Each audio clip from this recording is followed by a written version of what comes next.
So a couple of more points about the swing, quite interesting.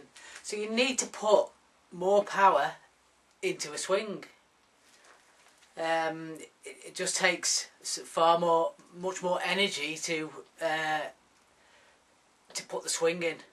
Whereas if you think if I'm lined up and I don't need to move anywhere else, then all I'm doing is really rotating the body. As I rotate, I line everything up, then I'm just carrying on rotating. I don't need to tense up every single time. Now, what's interesting with the kinetic punch is I finish that with my shoulder and I don't need to tense my tricep every single time I punch. So you're not tiring your arms out.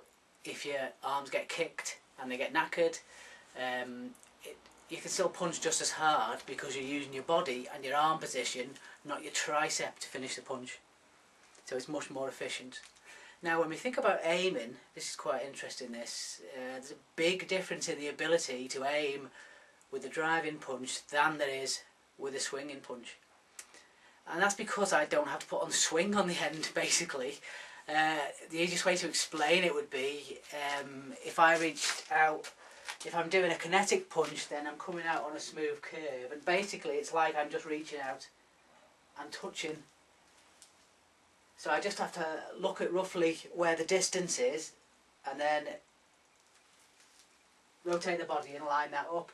Now if I'm throwing a boxing punch and it's got a swing on the end, then I'm not just coming out to touch. I've got to put an extra swing on that, so whatever distance it is, rather than me just coming out and touching, I've got to come out and then judge another swing on that as I'm coming to land. So there's much more to think about and much more energy. So when I drive in, I come round on a smooth curve. With a swing, I'm swinging over, and rather than just like if I was having my hand open and I was touching, I'd just reach out and touch at what I was looking at. Whereas with the punch, I'd have to come forward and swing forward as I was going to reach it. So it takes a lot more aiming. So if I'm coming over with a kinetic hook, I'm coming straight in and the target's there, I'm literally just coming in and touching it. Whereas if I was putting a whip on it, I'd have to come in, bring the hand up and then whip down as I land.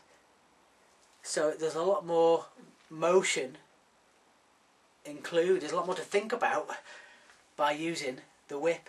So with the shockwaves, I do put whips on the shockwaves, but that's right at the end and it's nothing to do with the major whipping motion or the drive. Like I say, most of the punches I teach are driving punches, just because they're so much stronger, more efficient, and just lose so much energy, so much less energy. I mean, so it's hard enough to land a punch when you've got the mechanics in the right position, and to judge that distance, just to actually land the position. And if I'm here and I'm just rotating round, then all I need to do is point in the direction as much as I can, and then just come in and land as such. That's with the drive.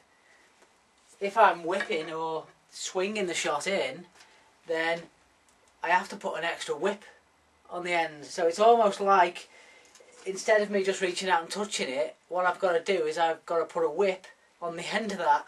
So what it reminds me of is it's like I've got a towel, and it's the judging and the timing I've got to get. That's what it's like, is the same timing with the whip when you throw the swing out. So there's a lot more to think about by lining up that whip, and everybody's moving.